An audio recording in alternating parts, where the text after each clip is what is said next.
Hello guys, what is up? It's your boy Spooky Noodles. Haven't done one of these videos in a long time, and that is a TBR video. Now, don't get at me, alright? I'm gonna say this right now. Don't get at me if I don't read any of these books. I'm a mood reader, so it's really hard to predict what I may read in the upcoming days. But I can kind of see where my attention is going towards. I just got done with coming of age horror. I listened to Video Night by Adam Caesar, which is kind of a coming of age story, and I was reading Junkyard by Barry Porter, which is around, I want to say, I read 70 pages, and my phone does not want to stand up for some reason, but I guess that's it. That's what we're gonna film like. But yeah, it's hard to predict what I may be wanting to read in these upcoming days, but I have a good feeling that I know the direction where my mind might go. Right now I'm currently reading, I stopped reading Junkyard for a little bit. My mood for coming of age has kind of slipped, and I moved on to sci-fi horror, which is something that I've been meaning to get back into, and I'm currently reading Titan Find, which is a sci-fi horror story. It's actually the original, it's a novelization of the movie Creature, which is also Titan Find.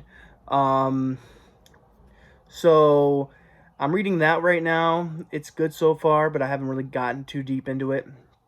But yeah, I lined up 5 books here that might be my next read. It depends. 2 of them I have on audiobook, I believe. Yeah, 2 of them I have on audiobook. So those probably will be read most likely the soonest, but I'll tell you which ones those are when I get to them. But anyways, this is me trying to predict what my next reads are going to be. So without further ado, let's just hop into it. The first book I have here is The Mage of the Hellmouth by John Wayne Caminelli. Now, this one is a fun little story. Mine is signed. John Wayne Caminelli always has some great things to say. I also have this bookmark in here. So, I'm looking forward to reading this one when I get around to it. So, I'm thinking this one's going to come sooner. Let me read the synopsis for you guys. Jake loves his job working for a local family-owned craft ice cream factory. That is until he's transferred to the company's main facility on the other side of town. The new workplace means new rules, and that means no more showing up on the job stoned and having 2 beers for lunch. The new position makes him uncomfortable, and while he's told there are numerous coworkers, they never seem to be around much when he's there. When his best friend goes missing and his new supervisors show up at a party, Jake begins to dig deeper. All of the strange occurrences seem to connect to a discontinued role-playing game Jake owned as a child, Mage of the Hellmouth. It all leaves Jake wondering what secrets are hidden in the ice cream. So yeah, John Wayne Caminelli is one of those authors that I could read almost any time and any day. I just have to be in the mood for that kind of writing style.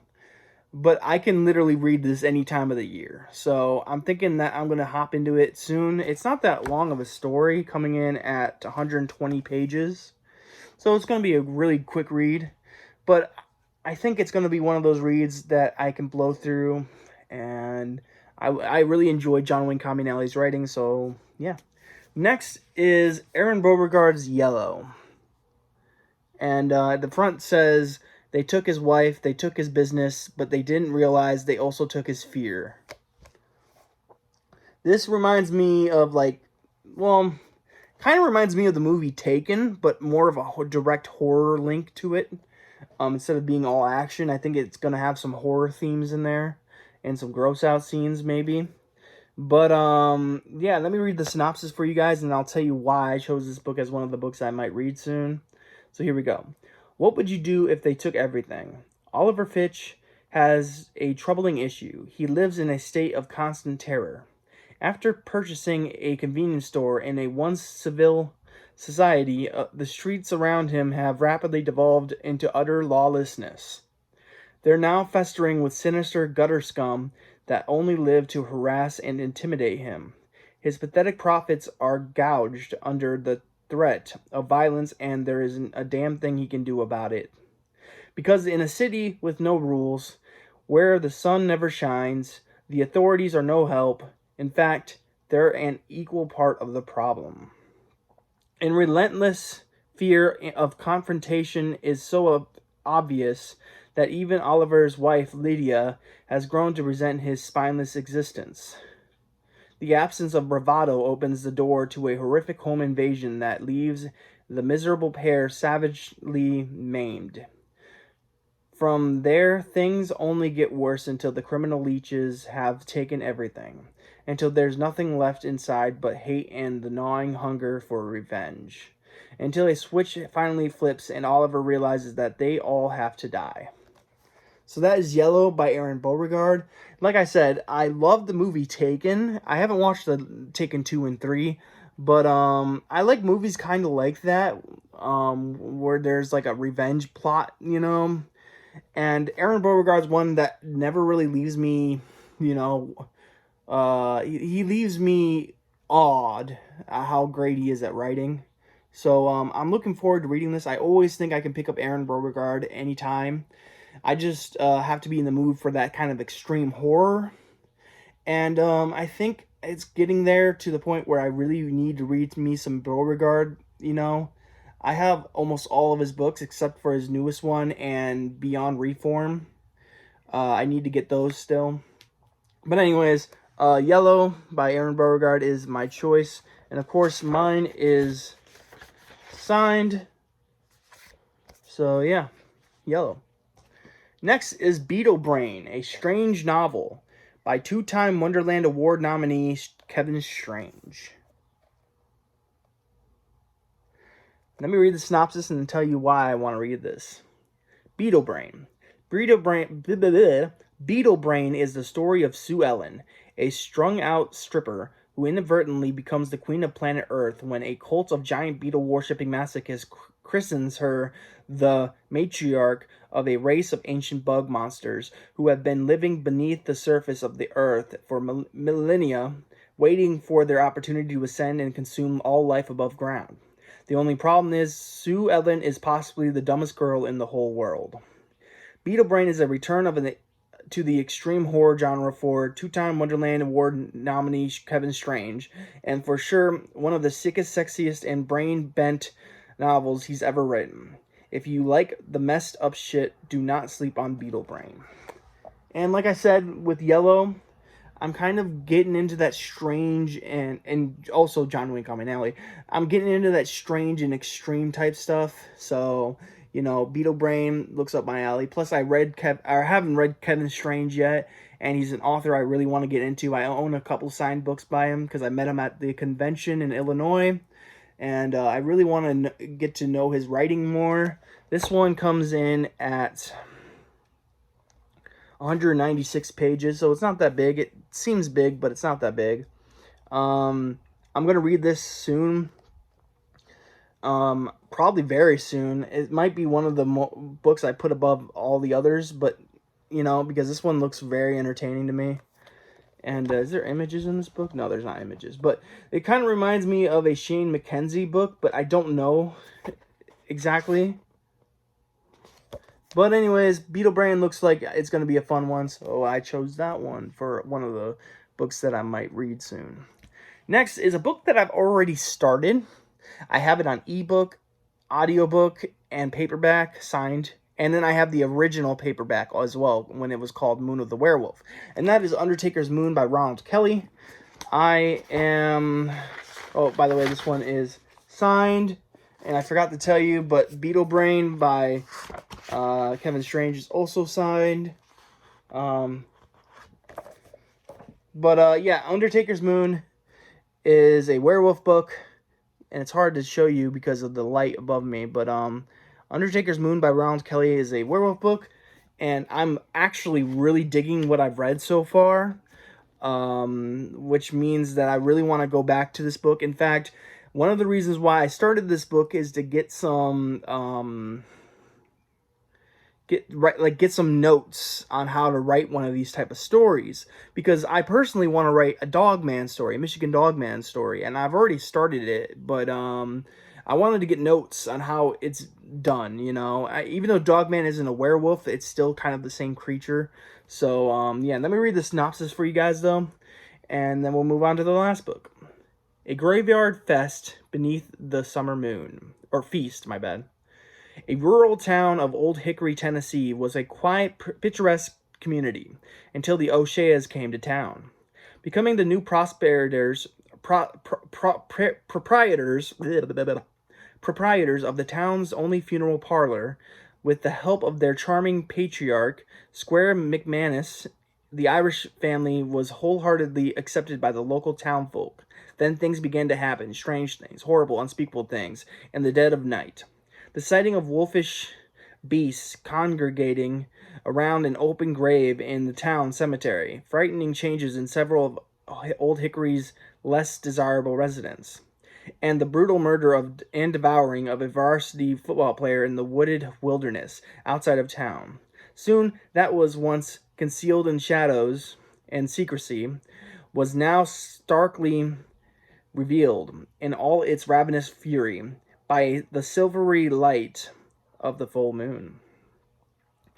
As the residents of Old Hickory, as well as the local police, began to fall victim to the unknown evil, 4 individuals, the town nerd, a high school jock, a widowed gunsmith, and a mysterious transient from a distant shore, find themselves facing what could possibly be a hellish lycanthrope from ancient Ireland, the legendary Argit Bethir, the Silver Beast. So that is Undertaker's Moon by Ronald Kelly.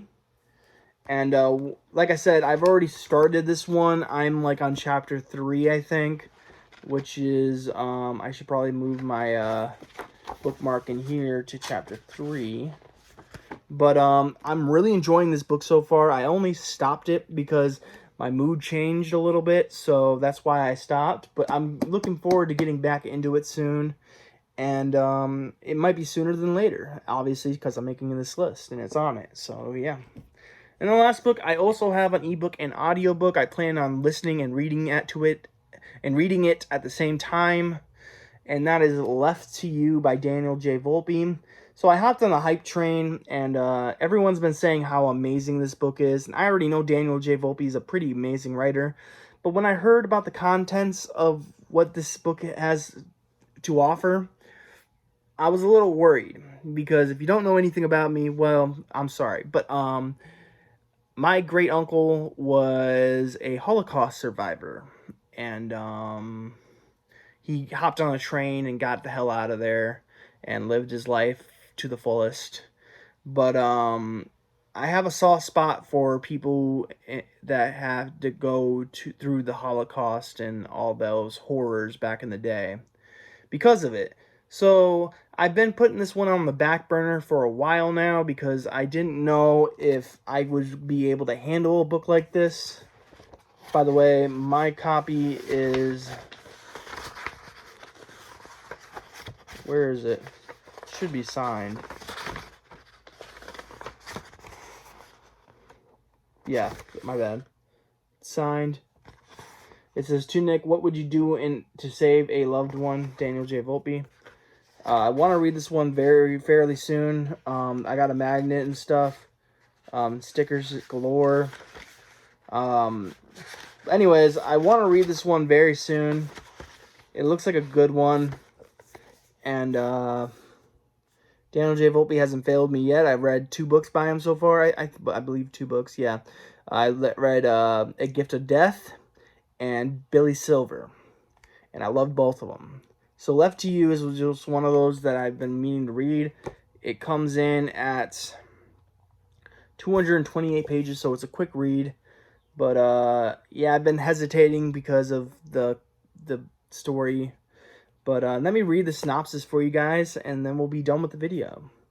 What would you do to save a loved one? Robert's mother, Helen, is ravaged with cancer. Every day could be her last, and Robert dreads losing the last member of his family. Robert's friend and Holocaust survivor, Joseph, tells him an unholy story and leaves him a way to save his dying mother. But as with everything in life, the salvation comes with a steep price. Will Robert accept what's left to him and save his mother? Or will the cost be too high, weighing Robert's soul down to the depths of hell? So yeah, this one looks like a great book, and I cannot wait to read it. I have it on audio, just like I do with Undertaker's Moon, and I have it on ebook, just like with Undertaker's Moon. So that means I can follow along while listening to it, and that is my plan. I'm going to listen to this. It's going to be the next audiobook after the one I'm currently listening to, which is Hitchers by P.A. Douglas. I'm really enjoying that one so far. It's a good one. It's a lot of fun. I'm looking forward to see where it goes. But anyways, those are the books that I think are going to be my TBR soon. I don't want to say this is my TBR, even though I might label the video my TBR. This is just me guessing what book I might read next. I chose 5 books, and out of those 5, I might read one of them. If I'm going to be honest with you, the most likely candidates for me to read are probably these 3 books right here. Left to You, Undertaker's Moon, and Beetle Brain. But I don't want to, shun these books out either, because these are 2 authors I love and I've been meaning to read. So, yes. But anyways, that is all I have to say. I hope you guys are having a great day and a spooky night, and I'll catch you in the next video. Peace out.